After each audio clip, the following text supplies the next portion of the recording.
Ребята, всем привет, с вами Батшер. Сегодня мы поговорим о заданиях на Кубок Альянсов. Кубок Альянсов у нас вот уже через 6 часов начинается, ну, не суть важно. Это ежемесячный ивент, в котором участвуют все игроки определенного альянса.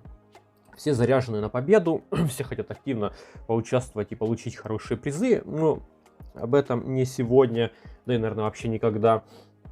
Данное видео больше пускай будет служить гайдом для новичков, для начинающих игроков или там для игроков, которые только начинают там играть в альянсах, только вливаются в тему, собственно, Кубка Альянсов. Вот, надеюсь, это видео будет из разряда вечных, какие у меня есть там по горниле артефактов, по алхимии, там по гильдии охотников. В общем, сегодня я вам расскажу о том, как легко, относительно быстро и с минимальными затратами пройти, закрыть свои задания на Кубке Альянсов и пойти заниматься дальше своими делами. Так уж сложилось, что эта инфа, наверное, ну, у каждого есть там свои какие-то примочки, свои финты, но лично у меня опыт огромный в этом деле.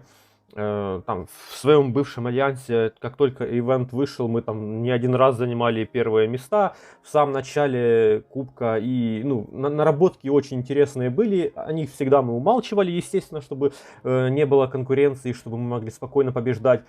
Вот. Но сейчас уже как бы все подзабили на кубок, грубо говоря, из серьезных альянсов, и я думаю, что можно поделиться инфой.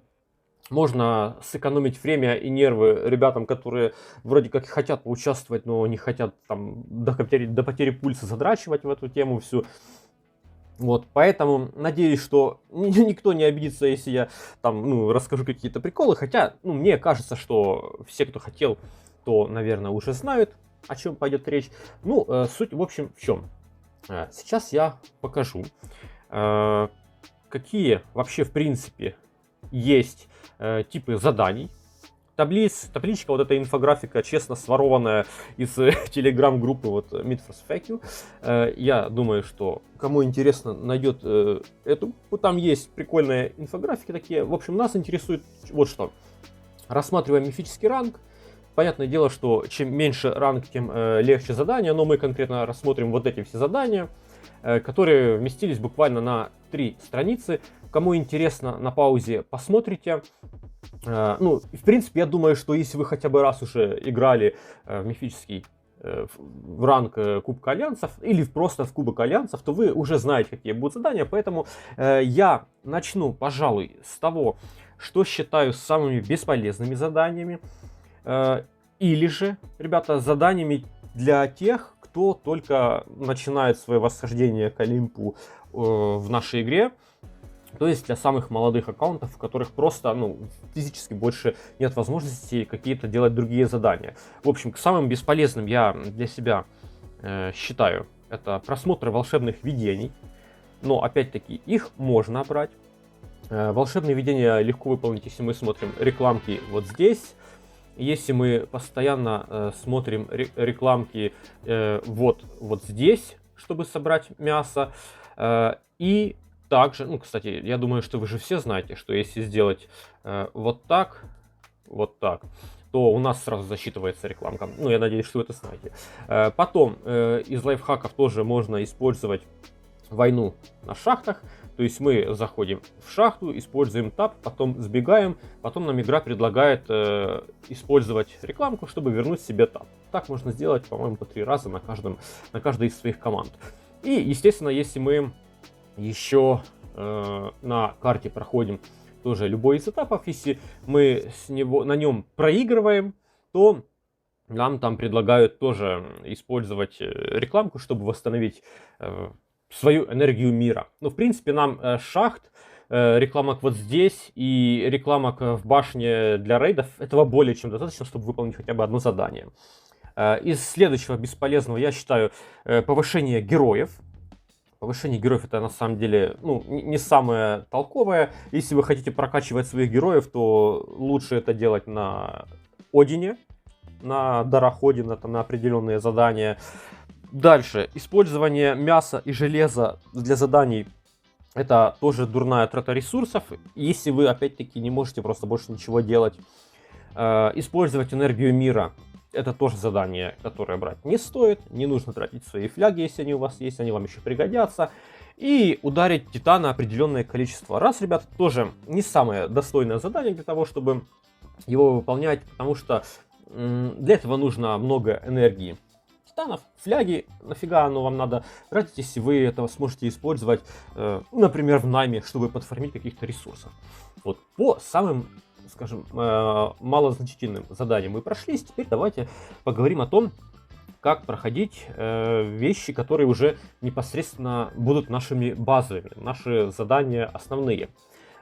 Буду идти, наверное, по порядку увеличения сложности. Лично для меня и самое простое и первое я поставил это рейды. Задания на рейды проходятся элементарно. Единственное, что, ребят, маленький дисклеймер, хоть и поздно, но, наверное, лучше сейчас, чем никогда. Каждому кубку альянсов нужно готовиться. Готовиться заранее. Вот после того, как заканчивается кубок альянсов, вы уже потихоньку начинаете готовиться к следующему кубку альянсов. Да, это именно так работает. Заранее там собирать монетки, заранее там собирать фляги, заранее строить расходку и так далее и тому подобное. Поэтому подготовка — это один из основных этапов, собственно, успешного завершения кубков альянса. И также вам нужно еще четко понимать, когда вы будете, собственно, эти задания брать и закрывать их. У каждого альянса есть, я думаю, своя специфика. Кто когда обновляет задание, кто когда дежурит, если дежурит в какой-то определенный день. Мы раньше там организовывались очень четко и просто получали замглав там именно в определенный день, когда мы можем там в день недели использовать свои этапы, и просто каждый из нас знал, что вот какой-то определенный день недели все задания будут наши. Все, что сверху, это уже могут брать все остальные. Короче, вам нужно просто понимать, в какой день или когда именно там по времени вы сможете заходить и играть, и подготавливать, естественно, задание к этому моменту, чтобы вы только задание взяли, вы его сразу закрывали и могли идти дальше. Вот такой маленький дисклеймер, нужно готовиться. Так вот, к рейдам, чтобы подготовиться, нужно насобирать фляг для рейдов, и все. В принципе, на этом все. У меня сейчас фляг рейдов мало, чтобы показать. Но если одно задание взять на рейды, там 24, по-моему, рейда надо использовать. Это получается full запас, который у вас есть сходу, и еще 3 фляги. Что нам нужно делать? Мы просто заходим в любой рандомный рейд, нажимаем в бой. Потом сразу же, как только мы заходим в бой, мы нажимаем сбежать, сбежать. Нам один рейд засчитался. Нажимаем повторить, в бой. Опять зашли в бой, сбежали, хоп, хоп, сбежали. У нас уже 2 этапа засчиталось. И таким образом, просто сбегая с поля боя, мы можем, реально где-то минут за 5, там, максимум за 10, это если с перекурами, если у вас там подтупливающий телефон, мы можем спокойно закрыть. Самое главное, чтобы у вас было там несколько фляг для рейдов. Это очень легкое задание, очень быстро набивается. Дальше в моем хит-параде идут призывы. Как закрывать призывы? Ребят, самое важное — это заранее подформить себе кучу серебряных монет. Раньше я постоянно этим занимался, не целенаправленно. Но суть в том, что мы просто заходим, и за серебро, которое нам сыпется отовсюду, мы просто получаем легчайшие призывы. За месяц активной игры, просто вот если вы играете, вы спокойно можете собрать себе серебра. И, кстати, монеты войск тоже можно сюда использовать легко вообще. Если вам, конечно, не надо какие-то башенные отряды. За месяц активной игры можно спокойно собрать на одно и даже 2 задания даже новичку. То есть я всегда, когда играл еще на очках, которые 200 плюс мы брали, то я всегда использовал где-то 3 этапа на призывы. Потому что это было очень легко.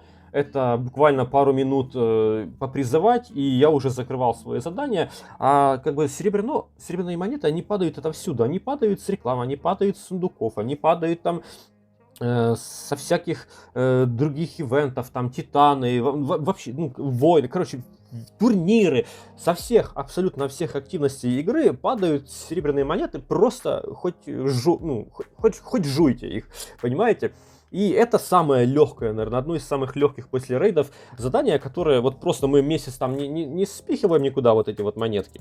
Мы просто их копим. Их там, ну, за месяц вам реально нападет там, ну, 50-100 штук, я думаю, точно. А это два задания, там, ну, одно-два задания, как минимум, в зависимости от вашей прокачки. Поэтому это второй легкий вариант, как сделать задание на призы.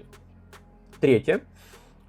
Построить определенную расходку. К определенной расходке мы считаем гарпуны, сферы и фолианты. Что очень важно. Гарпуны. Давайте даже не гарпуны, а сферы. Сферы мы можем забирать вот здесь, в наградах Одиссеи. Ну, это если вам хочется, да, там чуть-чуть, но это тоже работает. Сферы мы можем также, ну, желательно также заранее начинать строиться. Если мы знаем, что нам завтра нужно обновлять задание, или завтра мы просто будем использовать свои фляги, там, ну, тапы, да, то мы просто заранее ставим свои сферы. Когда получаем задание это на расходку, там, построить сколько-то сфер, то мы просто пришли, сняли уже построенное, закрылись. Дальше, гарпуны. Гарпуны мы точно так же заранее желательно ставить строиться. Количество определенное, которое нужно для задания. Также учитывайте, что гарпуны тоже можно забирать вот в этих наградах. Тут тоже количество небольшое, но пойдет. По фолиантам. Первое. Их тоже нужно ставить заранее. Строиться. Строить нужно по одной штуке, потому что больше вам не зачтется в любом случае, только один за раз. Это час времени, учитывайте. Обязательно, когда проходит мифический титан, и у вас в альянсе есть люди, которые там покупают предложения, которые дарят каждому из участников по фолику, то вот здесь будут конвертики с подарками. Оставляйте всегда там 2-3 конвертика неиспользованных для кубка, потому что это очень легкие, самые быстрые, наверное, закрытие заданий, которые может быть. Вы просто берете задание на фолик, зашли на почту, открыли подарок, забрали фолик, выполнили задание, 300 очков у вас есть. Очень легко. Давайте тогда подытожим, наверное, что с конвертов забираем, с Одиссеи забираем, и фолики в том числе. Также можно забирать фолики с алхимической лаборатории, вот отсюда. Ну, здесь мне не повезло сейчас, конечно, но тем не менее отсюда тоже можно забирать. Дальше гарпуны берем с Одиссеи и строим заранее. Плюс, если нам, допустим, из Таро выпадают сферы с карт Таро, или выпадают с рекламок там сферы, или из титанов сундуков выпадает там какой-то гарпун, залетный фолик или сфера, это тоже считывается в задание. Идем дальше. Получить снаряжение. Получить снаряжение за 360, как правило, это тоже очень легкое задание. Самое простое его выполнение заключается в том, чтобы заранее поставить на стройку в своей мастерской или маленькое зелье здоровья, или, что я делаю, маленькое зелье маны. Почему именно маленькая мана, их там 72 штуки, по-моему, надо, потому что это самое там плюс-минус дешевое, быстрое и полезное, что самое главное, из расходки, которые вы можете построить. То есть те, кто там побогаче, могут, конечно, строить стрелы, например, но, опять-таки, это 2 минуты ждать, а ману ждать 1 минуту. И мана используется гораздо чаще, чем, например, маленькое зелье здоровья. Поэтому просто заранее заряжаем 72 манки себе маленькие. Это там получится, грубо говоря, там 1,5 часа. За 1,5 часа до того, как вы начинаете там юзать свои этапы на кубке, вы начинаете стройку, и потом просто, когда вам задание попадется, вы его забираете, делаете одним кликом. Также учитывайте, что засчитывается в это задание получение расходки из сундуков, реклам, того же Таро, там, и из прохождения карты тоже, если вам выпадают там какие-то стрелы, фляжки, эти манки, баночки, бутылочки, это тоже засчитывается. Дальше, ребята, 5-й пункт это получить героев. Получить героев в основном берут на 511. Это одно из самых сложных заданий, поэтому я не удивлюсь, если у вас не будет получаться его делать, или там делать хотя бы одну штучку, это уже будет круто.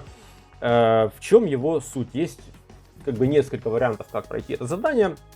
Первое, это просто заранее забивать свои лагеря, забивать первый уровень лагерей, забивать второй уровень лагерей, забивать 11-й дешманский уровень лагерей, супер дешевый, забивать 20-й лагеря. Короче, везде, где можно, вы забиваете свои полигоны.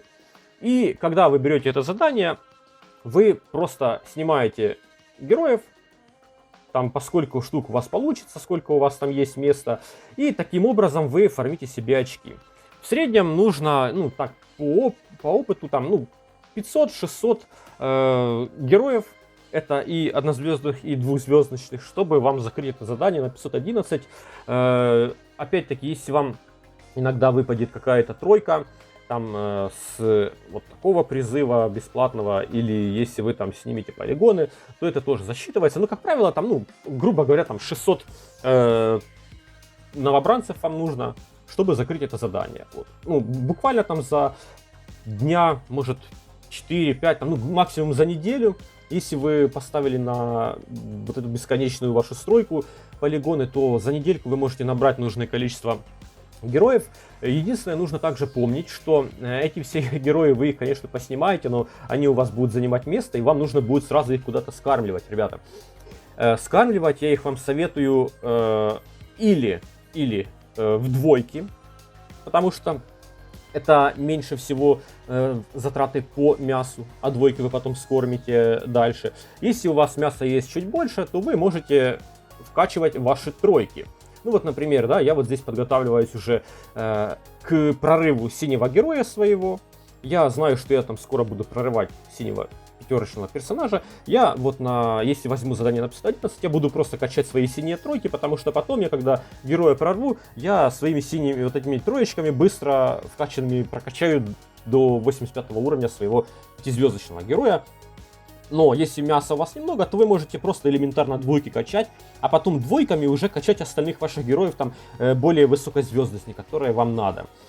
Опять-таки, если вы хотите, можно снимать и 20-е полигоны. Здесь вам могут вообще пятерки выпасть, и это сразу много очков будет. Но, ребята, есть мнение, оно оправдано, что лучше 20-е полигоны снимать на дарах Одина.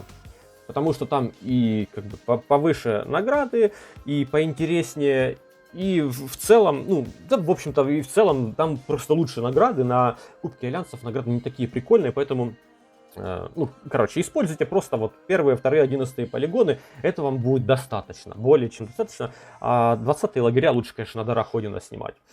Ну и, конечно, есть еще момент, что вы можете просто набивать призывами себе эти задания, но, ребята, мы, типа, ну, говорим все-таки про игру больше для новичков, для начинающих.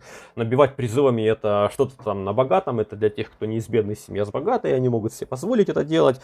Но мы все-таки пытаемся легко, дешево и относительно безболезненно выполнять наши задания, поэтому набиваем героев, получаем героев через вот эти лагеря. Если у вас излишки есть по монетам бесплатным каким-то там призывов, то это тоже можно использовать, почему бы и нет. Но основа, конечно же, идет с полигонов. Вот, последнее для меня, это задание 6-е, это титаны. По титанам несколько есть на самом деле лайфхаков. Первое, с чего хочется начать, это то, что вам нужно бить только тех титанов, каких вы точно осилите. Если вы капитально не можете бить, например, там фиолетового титана, то даже не пытайтесь брать задание во время того, как к вам прилетел в альянс именно этого цвета титан. Лучше подождите, возьмите в другой день какое-то задание, там где будет титанчик, который вам подходит по цвету, какого вы точно сможете осилить на определенное количество очков. При этом, опять-таки, перед ивентом вам нужно запастись расходкой. Если вы, конечно, не имеете каких-то там супер имбовых команд, а для новичков, я думаю, это вряд ли будет реальностью, то лучше заранее там себе попытаться там наварить каких-то расходников, там манки, там каких-то щитков, которые будут вас бафать для того, чтобы упростить себе прохождение этого задания и по максимуму просто выбивать урон. Но опять-таки старайтесь идти в первую очередь на тех титанов, на тех цветов, которые вы можете бить, потому что, новички, они, как правило, там вообще чуть не радугой бьют, там, лишь бы кого было, но нужно стараться именно бить тех, кто вам проще всего дается, это, очевидно, да. Дальше, второй лайфхак, это обязательно убивайте ваше приложение, если вы не набиваете урон и хотите сохранить расходку и не нанести урон.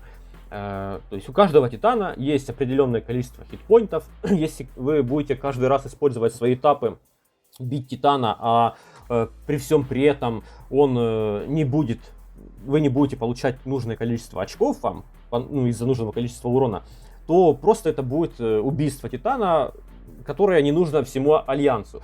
Если вы понимаете, что вы там зашли на титана, вы такие там все крутые, пошли его бить, начали в него закидывать там свои расходки, там хоп-хоп, вот это все делать, а потом понимаете, что у вас там, условно говоря, 4000 урона, а вам надо 130 тысяч, вы понимаете, что вы не успеваете его набить, вы просто хоп, вот так сделали, приложение убили, зашли в него по новой, у вас при этом сгорит таб, это да, здесь мы ничего не сделаем, но при всем при этом вы сохраните свою расходку, и при всем при этом вы также сохраните драгоценные жизни вашего титана. Если посмотрим, то я ударил сейчас не на 4000, как было написано, а на 0.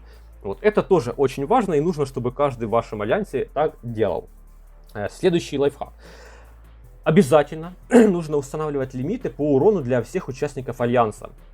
Например, если у игроков нет задания на титана, то они могут ударить титана не больше, чем на, например, 5 или 10 тысяч хитпоинтов. Это для того, чтобы титан не умер раньше времени, но чтобы каждый боец в вашем альянсе нанес хоть какой-то урон, условно 3 камня кинуть и выходить из боя. Для того, чтобы просто получить награду после того, как титана вы убьете. Обязательно также использовать очень важный лайфхак, когда остается у титана вашего пускай 200-300 тысяч хитпоинтов, и он там улетит через 10-15 минут, вы понимаете, что новых заданий на него уже не будет, то в такой момент нужно сработать так, как в найме, по какому-то определенному таймеру, собрать несколько человек, у которых уже есть это задание на титанчика, на урон, и просто одновременно зайти, и вот эти несколько человек, пускай его добивают одновременно, наносят урон, закрывают свои задания и тем самым добивают. Все работает как в найме. Как это работает в найме, я думаю, почти каждый из нас знает. Просто сгруппировались до отлета, зашли, махом влупанули его, закрыли задание, все довольны. Ждем прилета нового титана. В целом, наверное, по заданиям это все. Самые основные лайфхаки, которые я знал, я вам рассказал. На самом деле, сейчас это уже далеко не лайфхаки. Сейчас все поменялось, сама система кубка поменялась. И, собственно, поэтому я и эту информацию предоставляю на всеобщее обозрение. Потому что, топовые альянсы, они сейчас играют совершенно по-другому. Им там не интересно ничего, кроме титана, собственно говоря. Там свои схемы. И на самом деле, по большому счету, сейчас особо никому вообще кубок альянсов и не надо из тех, кто играет давно и имеет какой-то уровень прокачки. А вот для новичков я искренне надеюсь, что этот видос станет такой, не знаю, путеводной звездой или каким-то настольной книгой, настольным гайдом о том, как легко, быстро, непринужденно позакрывать свои задания и уйти просто заниматься семьей, работой и вообще своими делами, отдыхать и не париться. Вот. По моему опыту я закрывал, естественно, за один день это задание, свои 12 этапов. Это делалось все максимально легко, просто. Половину заданий я просто закрывал сразу, заходя в игру. Зашел, там висит задание на фолик, с почты забрал фолиант, закрыл, снял гарпуны, забрал, снял там условно сферы или ману, забрал задание, Там Титана ударил там раза 4-5, сделал пару заданий на 511, сделал там 2-3 задания на призывы за серебро, ну и там рейдов еще понабивал, там пару штук, все, я закрывался. Это, ну, реально по времени в общей сложности там, ну, буквально там пару часов тратится, ну, единственное, что нужно попасть на нужные вам задания. Вот, ребята, я надеюсь, что это видео вам понравилось. Если вам это ничего нового не принесло, то поделитесь этим видео со своими друзьями или со своими саловцами, которые еще только нуждаются в этой информации, которые не умеют еще делать так, как проще для них же потом будет. Поэтому не стыдитесь поставить лайк, поделиться данным видео. Обязательно оставьте комментарий. Может, у вас есть какие-то еще интересные моменты, которые вы юзаете и которыми сейчас уже можно поделиться, там, потому что конкуренции как таковой нет, там все забили уже на этот кубок. Но, тем не менее, в любом случае, спасибо за просмотр. Вот, подписывайтесь, ставьте лайки. И всем всего доброго, пока.